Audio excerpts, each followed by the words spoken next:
ఒకసారి ధర్మరాజు గారు భీష్ముల వారిని అడుగుతారు, శత్రువుని నమ్మక ద్రోహం చేసిన వాళ్ళని మనం మళ్ళీ మన దగ్గరికి వస్తే నమ్మచ్చా అని.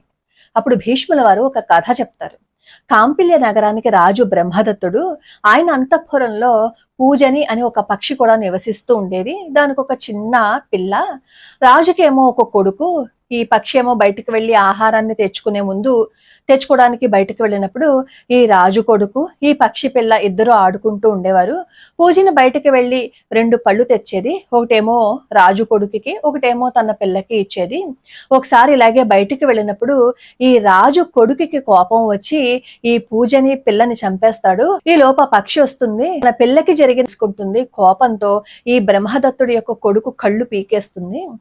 సరే, అప్పుడేమో బ్రహ్మదత్తుడు తన కొడుకు చేసిందే తప్పు అని తెలుస్తుంది. పూజనితో అంటాడు, నువ్వెక్కడికి వెళ్ళకు, నా కొడుకే తప్పు చేశాడు, మనం అన్ని మర్చిపోయి ఇదివరకట్లాగే కలిసి ఉందామని చెప్పి అడుగుతాడు.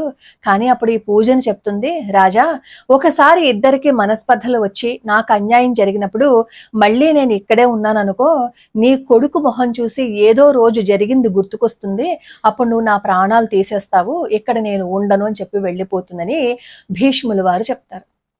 మనుషుల్లో బంధాలు కూడా ఇలాగే ఉన్నాయి కదా. అవసరానికి వచ్చి మనల్ని వాడుకుని మనకి నమ్మక ద్రోహం చేసి వెన్నుపోటు పొడి చేసి వెళ్ళిపోయిన వాళ్ళు తిరిగి మన దగ్గరికి వచ్చి తప్పైపోయింది, నేను మారిపోయాను అని వచ్చారు అంటే వాళ్ళని మనం ఎప్పుడూ నమ్మకూడదు.